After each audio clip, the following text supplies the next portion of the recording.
Vous parlez justement des livres et de la génération télé, et vous dites que vous êtes plus d'une génération où on lisait. Moi je suis né en 60, donc par définition il n'y avait pas, chez moi il n'y avait pas de télé. Donc j'ai grandi, si vous voulez, avec des livres. J'ai grandi en inventant des jeux avec les autres enfants. J'ai jamais été collé devant une télévision.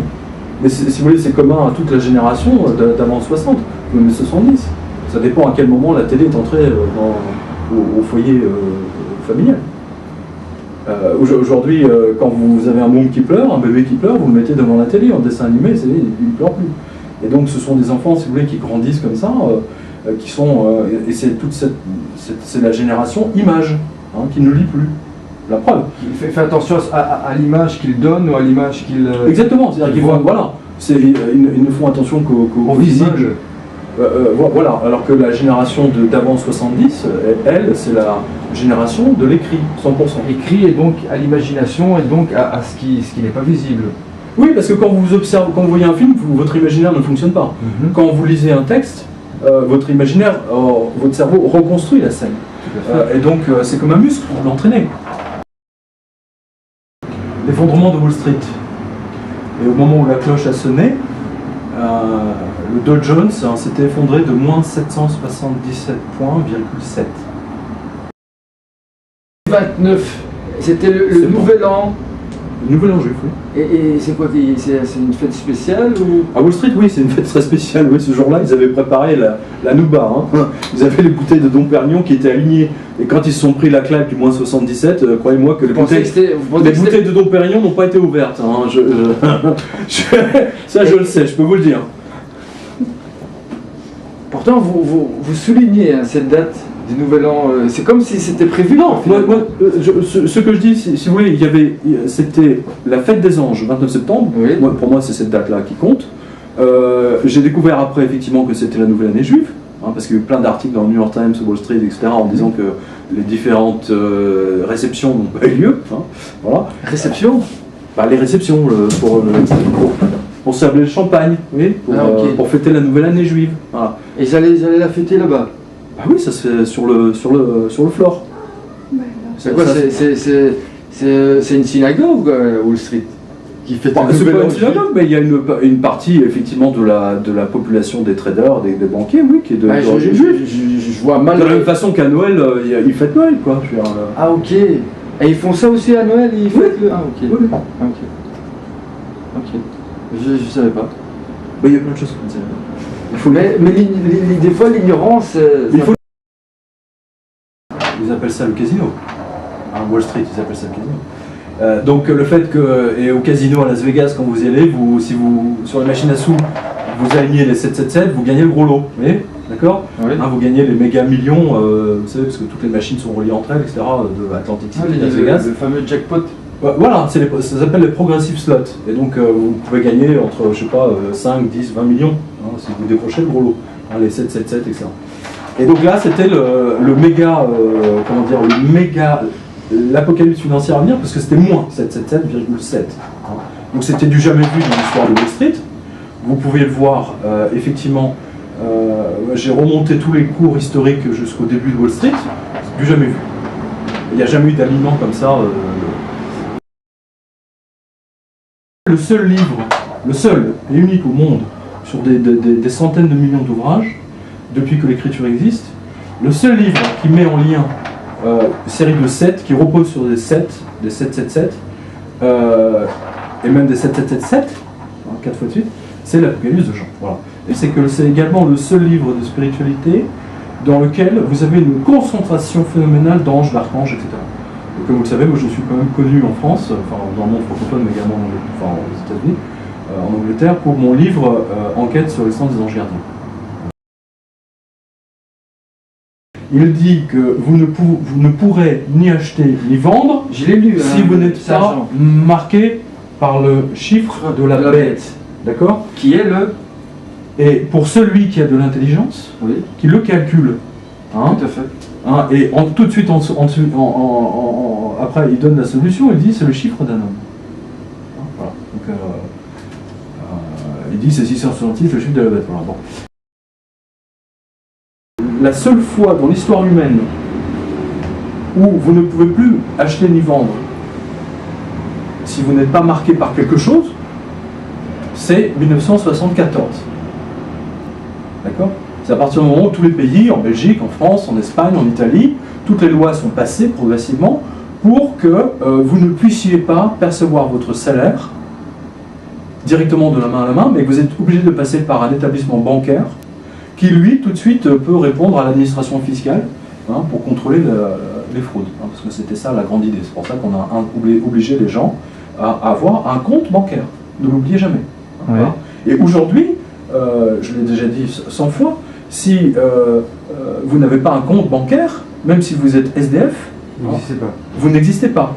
Jean dit ça dans son texte. Oui. Et ceux qui ne sont pas voilà, ils sont mis en preuve. Enfin, aujourd'hui, si vous n'avez pas de compte bancaire, c'est soit vous êtes en prison, soit vous êtes fou, vous êtes dans un asile.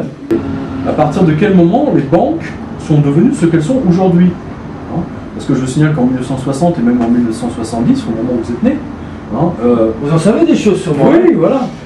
Et comment vous faites pour savoir que je suis né en 1970, que j'ai pas lu votre livre? Est-ce que... c'est pas très compliqué, hein. Comment? C'est pas Comment très compliqué. Vous êtes un homme de l'image et pas de l'écrit, donc vous êtes né forcément après les années 60, c'est évident. Voilà, c'est pas très compliqué, hein. Donc je vous disais qu'il y a Revenons à nos moutons. un autre élément concernant les banques. Oui. Les banques n'ont pu prendre le contrôle des comptes de la population qu'à partir de l'avènement de la micro-informatique. Voilà. Grosso modo, on va dire, là aussi je vous reporte au livre, mais on va dire Apple, Steve Jobs a été la grande révolution en termes d'informatique. Or, Steve Jobs était quelqu'un de très luciférien, je vais me cacher. Luciférien, voilà. Et le premier Apple, le prix de vente, c'était 666 $. Il a volontairement... Oui, lui, il a compris comment ça fonctionne. Voilà, alors que Wozniak, son associé, lui, il dit « mais ça va pas, t'es pas bien ». Lui, il voulait que ça s'appelle, que le premier Apple coûte 777 $. Oui, non, et lui, il dit 666.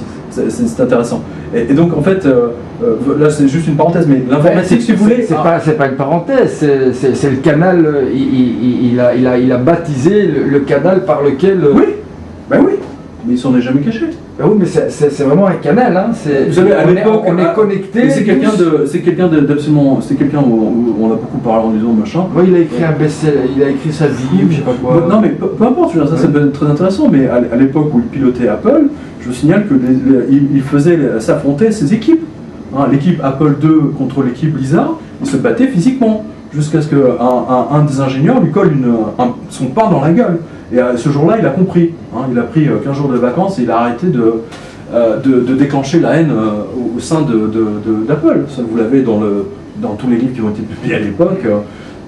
Puis n'oubliez pas que j'ai connu toute cette période-là. Je l'ai couverte en tant que journaliste. J'ai pas lu votre livre, excusez-moi, mais j'ai lu par contre l'Apocalypse de Saint Jean. Oui. Je ne sais pas si c'est Saint Jean, en tout cas le disciple de Jésus qui l'a écrit, mais c'est un certain Jean qui l'a écrit. Ça je sais aussi, la source n'est pas sûre, mais effectivement, si... À 90% on pense que c'est Jean l'évangéliste. Ben, on n'est pas sûr, il y a quand même une... Et que les esclaves étaient tatoués. On appelait ça la marque. Ils étaient tatoués soit ici sur le front, soit dans le cou, mais ils étaient tatoués. Il y avait le nom du propriétaire. Donc dessus, c'était une plaque d'immatriculation. Lisez le livre, vous allez apprendre plein de choses. Je vais Vous êtes un bon vendeur quand même. Mais non, ne dites pas ça. C'est nul. Attendez, je ne suis pas un vendeur, je suis passionné par ce que j'écris, parce que j'essaie de faire partager mes passions. Je ne cherche pas à vendre, je m'en fous. Moi, savoir. Ce qui m'a touché et ce qui m'a intéressé, c'est que vous faites vraiment un parallèle entre le côté matériel de notre monde et vous dites derrière ça, derrière un voile, il existe un autre monde. Entre autres, vous parlez des anges et vous parlez aussi quand vous prenez le livre de Saint Jean, l'Apocalypse, là il y a carrément des clés qui permettent de comprendre ce qui se passe aujourd'hui et même de prévoir comme vous avez entre autres prévu ce qui est arrivé il n'y a pas longtemps avec le pape. Oui. Vous l'avez prédit. Oui, j'avais un an. Donc vous avez finalement dans le livre, utilisé les clés. Voilà. C'est dans le livre, mais en même temps, c'est clair. Hein. Je l'ai dit que Benoît XVI sera éjecté du Vatican. Hein, parce que l'ange, dans le texte, dit « je vais te vomir de ma bouche ». Or, quand on vomit, ça veut dire que c'est quelque chose qui tourne à l'intérieur. C'est quelque chose qui est à l'intérieur et qui sort. D'accord ? Et considérant, si vous voulez, ma réinterprétation du texte de Jean, sur la base des anges et pas de la théologie qui est complètement stérile, annoncer le futur, réfléchissez à ça. Quand vous avez quelqu'un qui annonce le futur, ce qui a été mon cas par exemple, avec la sortie, l'éjection de Benoît XVI, d'accord, ça s'appelle une prophétie. Tout à fait. Alors, qu'est-ce que la Bible, notamment l'Ancien Testament, ça ne repose que sur des prophéties. La prophétie étant la démonstration in extenso de Dieu. Il y a deux choses qui prouvent l'existence de Dieu, c'est les guérisons. Les gens qui guérissent les gens, par exemple le Padre Pio et d'autres, ou Louis XIV, Louis XV, etc., qui guérissaient les écrouelles, levaient les écrouelles, pardon, c'est la formule consacrée, c'était la preuve de sa descendance divine. Et le fait de prévoir l'avenir. Et absolument. C'est les deux signes qui permettent de dire Bien sûr. Et vous avez guéri encore personne. Pardon? Vous avez encore guéri personne? Non, mais je ne cherche pas à guérir. Déjà, j'arrive pas à me guérir moi-même. Alors, non, mais attendez, moi, la prophétie, je veux dire, j'ai annoncé le futur, mais c'est pas mon futur. C'est celui de l'ange. Vous avez dans le texte vous avez su, vous êtes cet homme qui a l'intelligence de savoir décoder. Parce que c'est ce qui est écrit dans... Précisément, c'est ce qui est écrit. Oui, c'est celui qui a l'intelligence comprend. Voilà, mais moi j'ai l'intelligence d'écrire un livre sur les anges qui m'ont donné une autre perception du monde, et qui m'ont permis j'ai pas tout compris dans le texte de Jean, mais une grande partie, la partie d'ailleurs de mon livre 777 est sorti maintenant il y a 4-5 ans, on voit ce que j'ai écrit dans 777 se déroule tous les jours devant vos yeux.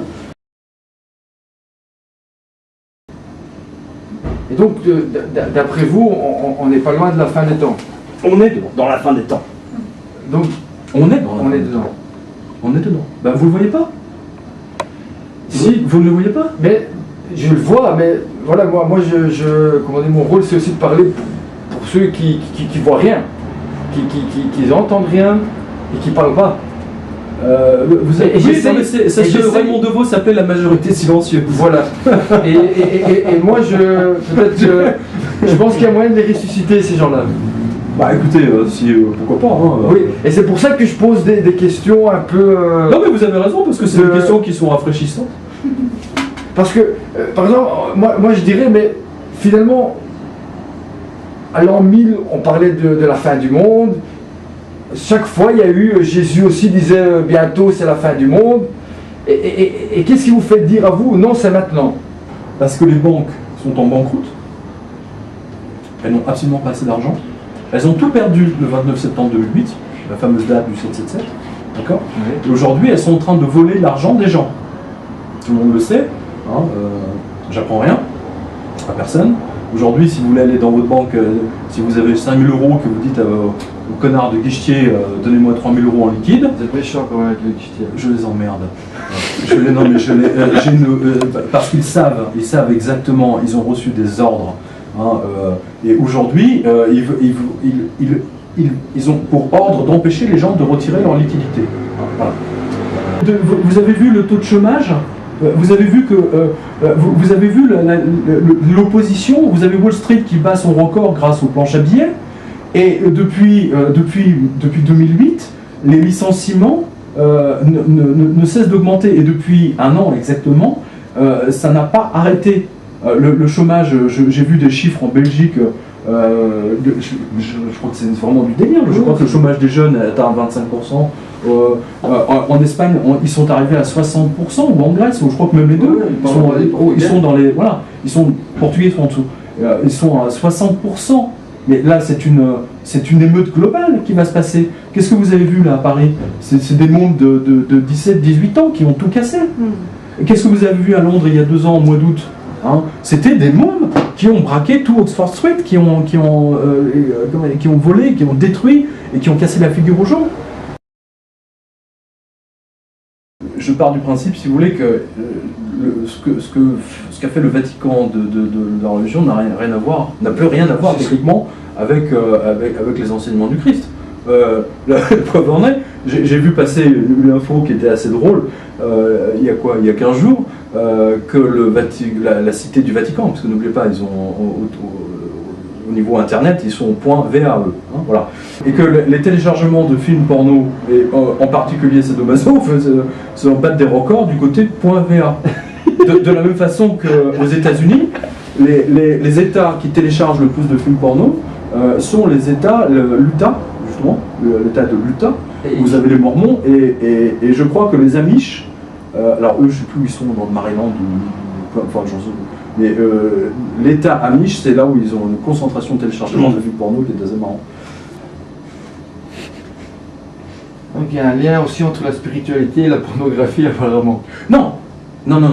Un certain type de spiritualité. Non, ça veut dire, si vous voulez, que vous ne pouvez pas dire aux gens, parce que je vous signale quand même que l'Église catholique a essayé d'empêcher les gens d'avoir une sexualité normale pendant des années, il ne faut peut-être pas l'oublier, et que eux c'était quand même les premiers,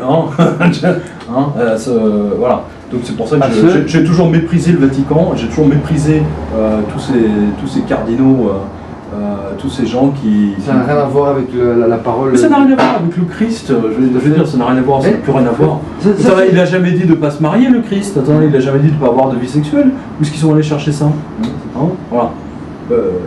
C'est n'importe quoi, Pierre était marié, il était marié. Ça a commencé à dévier avec Paul de Tarse, qui a commencé à... Voilà, c'est lui qui commence à dire non, pas la circoncision. Ce n'est pas du tout, non, vous savez, ce n'est pas une leçon du tout que tous les prêtres pédophiles aient toujours été passionnés par Paul. Ok. Voilà. Il y a un livre, excellent livre que je vous recommande, c'est un roman. Alors j'ai jamais réussi à mémoriser le nom de l'auteur, c'est pas grave. Mais c'est l'histoire justement d'un jeune Romain qui rencontre Pierre, Paul, tous les apôtres, etc. Et qui met justement Paul en contradiction en disant tu n'aimes pas les femmes, sur sa sexualité, tu n'aimes pas les femmes, tu n'aimes pas les hommes, donc qui aimes-tu? C'est une belle question ça. Ouais, si vous allez sur mon site, enfin pour vos spectateurs, vous allez sur jeuxvanamiques.com et là vous avez une page qui s'appelle mes livres cultes. Et vous allez le retrouver là, il y a 15 bouquins sans lesquels je n'aurais pas pu vivre. Voilà. C'est pour vous. Moi je vous rappelle quand même que les évangiles c'est du factuel, c'est un rapport de journaliste quasiment. Tout à fait. Oui, mais quand on lit effectivement les seuls écrits sur lesquels on peut se baser, c'est-à-dire les gens qui ont vécu en tout cas avec Jésus, mais ça n'a plus rien à voir avec vous rentrez dans une église, je pense que Jésus ne mettrait pas les pieds dans une église aujourd'hui. Si, parce que... Je sais pas, il voit la Sainte Vierge à droite, il voit des saints, il voit des représentations, il était quand même juif le Christ. Bah, évidemment qu'il était juif, tout le monde était juif à l'époque. Je pense pas que... Tous les apôtres étaient juifs. Je pense pas qu'il aurait accepté qu'on fasse une représentation de lui. Qu'est-ce que vous en savez? Je sais pas. Qu'est-ce que vous en savez? Est-ce que vous l'imaginez en train de prier, je sais pas, Moïse ou un autre prophète? Il était quand même dans une optique de... Il n'y a pas d'idolâtrie, il n'y a pas de représentation, il y a un contact direct avec le divin. Ouais, mais n'oubliez pas que si vous relisez bien les évangiles, techniquement, je résume, il dit aux juifs qu'ils peuvent prendre tous leurs textes sacrés et les jeter à la poubelle. Mais ça, j'ai pas lu ça. Bah si, relisez-le, techniquement c'est ça. Oui. C'est quand quand les rabbins viennent le voir et lui disent vous avez guéri mais c'est Shabbat. Oui. C'est Shabbat. Et alors je me souviens plus de la réponse exacte du Christ, mais là il a raison, il dit je travaille pas. Qu'est-ce qui est le plus important, guérir quelqu'un qui souffre, ou obéir à vos lois? C'est tout à fait, mais c'est d'autant plus vrai qu'aujourd'hui, c'est-à-dire que tout ce qui a été, tout ce qu'on lui a reproché, le juif d'aujourd'hui, de 2000 ans après, le fait et trouve ça tout à fait normal. Est-ce que vous vous souvenez du type qui présentait le journal pendant des années à la télévision belge en 1980? Non. Vous posez la question aux Français, qui a présenté le journal? Pourtant les mecs ils l'ont présenté pendant des années, ils s'en souviennent même pas. Comment expliquez-vous qu'un mec qui arrive de nulle part, grosso modo qui guérit des malades, etc., que son souvenir soit encore présent aujourd'hui avec nous? c'est quand même surpuissant. C'est C'est quand même absolument extraordinaire, ne serait-ce que du point de vue média. Aujourd'hui, si vous regardez le temps qui passe, d'accord, et la mesure du temps qui est imposée à la planète entière, d'accord, si vous faites vos achats à Tel Aviv, si vous faites vos achats à Abu Dhabi, la date qui est marquée, d'accord, c'est la date après la mort du Christ, 2013. Et c'est pas la date marquée après la mort de Mahomet, ou la date marquée après la mort de Bouddha, ou du Moïse. Ou Moïse, ou peu importe. Oui, hein, ou voilà. 5400, ou je ne sais plus en quelle année sont les Juifs aujourd'hui. Hein, c'est pas sur vos relevés cartes bancaires, hein, vous n'avez pas 5400. Hein. Ouais, c'est pas la date de naissance de d'Adam, quoi. Eh ben oui. Hein, réfléchissez à ça. Et de plus, c'est vraiment une pierre d'échoppement. Enfin, moi je dis que non, en tout cas, mon expérience à moi, je peux parler de tout de religion avec un juif, mais vous ne pouvez pas prononcer le mot de Jésus, pratiquement. C'est comme s'il y a un déni il ne parle pas. C'est Jésus, on ne parle pas. Il y a toujours la haine, non? Oui, dans l'islam, il y a aussi là, il y a quelque chose avec Jésus, il est là, mais... Il y a toujours la haine, hein? C'est pas lui qui a été crucifié, c'est son double, ils disent. Oui, bien sûr. Le Zeitgeist, oui, le doppelganger. Tout à fait. C'est quand même l'archange Gabriel qui, tout à fait, a priori, a dicté le texte à Mahomet. Oui. L'archange Gabriel, il a quand même annoncé la naissance également du Christ. Tout à fait. Voilà. Et je rappelle aussi Mahomet qu'il était analphabète. Donc c'est là où c'est intéressant. Et que le Coran aujourd'hui tel qu'il est n'est absolument pas dans l'ordre dans lequel il l'a reçu. Ça, les gens ne le savent pas. Et que le livre le plus passionnant de Mahomet, c'est absolument pas le Coran. Enfin bon, c'est intéressant, mais le plus fort, c'est le livre de l'échelle. Livre de l'échelle? Et voilà. Chaque fois vous me faites passer pour un ignorant Mais ici. Le livre de l'échelle. Non, parce que je pensais que vous aviez des acquaintances musulmanes, moi. Peut-être, je suis sicilien d'origine, peut-être qu'il y a de la fornication là en bas. Non, mais attendez, ne vous vexez pas. Quand j'en parle avec des musulmans, ils n'ont jamais entendu parler de ce livre. Les musulmans n'ont jamais entendu parler. Parce que les gens. Moi je connais l'échelle de Jacob, c'est tout ce que je fais. Oui, non, mais là, ça s'appelle le livre de l'échelle de Mahomet. Et c'est tout à fait extraordinaire. C'est tout à fait extraordinaire. À la base, quand même, de ces trois religions monothéistes, il y a Abraham, il y a Ismaël qui va donner la lignée musulmane, il y a Isaac qui va donner le judaïsme, et puis à un moment, il y a un Messie qui arrive qui n'est pas reconnu, et qui va donner la lignée. Et quand on parle de la fin des temps, on parle quand même d'un antichrist, et puis le Christ qui vient régler les comptes, entre autres de l'antichrist. Et ça, c'est chez les musulmans, chez les... Oui, vous avez utilisé un terme de banquier, régler des comptes. Voilà, c'est peut-être que j'ai raté mon... Oui, il va peut-être régler les comptes, il va les vider, quoi. Oui, ouais, exactement, il va les vider. Il va vider le compte des gens. Là, c'est ce qu'il fait déjà. Si vous relisez le texte de Jean, vous voyez que techniquement, c'est un combat. Il y a un combat entre les anges de Saint-Michel et les... Mais c'est ça que je dis, c'est que les gens, ils se rendent pas compte qu'ils sont déjà là, quoi. Les anges sont là et les gens ne... Enfin, c'est ça que je dis que... Alors, moi, j'ai étudié la psycho, et j'ai jamais compris, en 6 ans de psycho, on m'a jamais demandé de lire la Bible. Quand la première fois qu'on parle de Dieu et de l'âme, c'est comme si vous dites à quelqu'un, je vais t'apprendre quelque chose, je vais t'apprendre à lire puisque je ne lis pas, sans m'apprendre l'alphabet. Là, je veux rebondir sur ce que vous avez dit, c'est comme l'enseignement de l'économie depuis 40 ans, on enseigne une économie complètement bidonnée, sans enseigner aux gens le standard or. Voilà. Et la planche à billets qu'utilisent les Américains, les Anglais, les Japonais. La planche à billets. Et pourtant, toutes les clés, d'après moi, sont dans la Bible. Oui, bien sûr, évidemment. Et c'est ça qui est ça. Parce que les gens ils parlent de ci, de là, le problème là-bas, les États, et tout est là.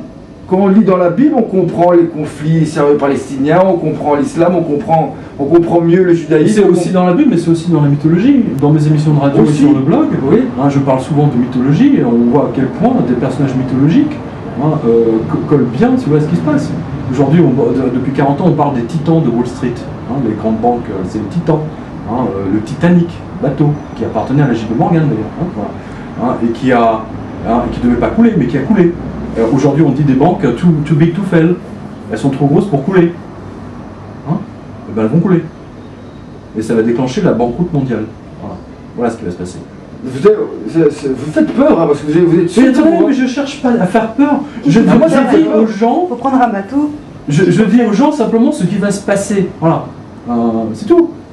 Je ne cherche pas à faire ni à faire peur ni à faire plaisir. Je ne cherche pas à brosser les pompes de qui que ce soit. Je m'en fous complètement. Mon rôle en tant que journaliste, n'oubliez pas, le journaliste c'est un messager à la base. C'est Hermès. Voilà. J'apporte le message. Ne tuez pas le messager. C'est ce qu'on demande. Hermès, mais il y a aussi l'autre messager, du côté de la Bible. C'est aussi un messager. Le prophète, c'est quelqu'un qui vient. Oui, bien sûr, bien sûr. Là, vous parlez d'un messager. Oui, là, vous parlez. Jean dit, il y a 2000 ans, je vois des images qui bougent et qui parlent. La télévision. D'accord. Pourquoi je suis le premier à le dire? Pourquoi tous les autres théologiens, soi-disant, plutôt les crétins, oui, pourquoi ils n'ont pas vu ça? Depuis quand l'homme a été capable d'animer des images et surtout les faire parler? Il regarde mais il ne voit pas. Voilà. Vous avez vu. Je vous dis, c'est pour ça, lisez le livre parce que vous allez avoir un choc. Un véritable choc intellectuel, comme je l'ai lu. Si vous voulez. Une fois que j'ai compris le truc, je suis resté mais en admiration totale, quoi. De l'intelligence de l'ange qui a montré tout ça à Jean. Parce que Jean dit, mais je comprends pas, c'est quoi ça, c'est quoi ça, c'est quoi. Et l'ange lui dit, ça, c'est ça, c'est ça, et c'est ça. Mais il est obligé d'utiliser des analogies, des métaphores pour son intelligence à lui et de son époque. Par exemple, l'histoire d'être marqué. Il est obligé d'utiliser un vocabulaire d'esclave pour dire que nous, aujourd'hui, on sera esclaves des banques. Puisque aujourd'hui, vous êtes payé. Vous êtes payé par votre employeur. On reçoit l'argent. Non, mais c'est votre banque qui le touche avant vous. C'est votre banque qui le touche avant vous, je vous le signale. Elle prend sa dîme dessus, elle prend sa commission dessus, elle prend son pourcentage. Qui est esclave de qui là? Ah bah oui. Eh bah oui. C'est Bruno qui disait les gens ont plus peur des banques que de la police. Il a raison, mais il a dit ça avec tout son bon sens. Bien sûr. Ils ont peur du banquier. Le banquier vous interdit de checker, vous êtes mort. Vous êtes interdit de checker, vous êtes mort. Vous ne pouvez plus payer vos factures, vous êtes obligé de... Un clochard. Oui, c'est ça. Et puis vous passez devant pour tout le monde et pour un clochard. Vous n'avez plus de carte bleue, vous n'êtes plus checké. Vous n'existez plus. Vous n'existez plus. En fait, on vous élimine maintenant. Mais c'est ce que dit Jean. C'est ce que dit Jean. Relisez. Ouais. Avec ces clés-là, je peux vous dire que le texte se déroule beaucoup plus facilement. Ben merci. Ça va. En tout cas, ça va donner envie de lire. Bon, c'est déjà bien, oui. C'est l'avantage de notre entretien. J'ai au moins réussi à vous convaincre de lire mon livre. J'ai pas dit votre livre. Ça va donner envie de lire. Bon, vous êtes méchant là. Votre livre, bien sûr. Ben, merci beaucoup. Ben, c'est moi.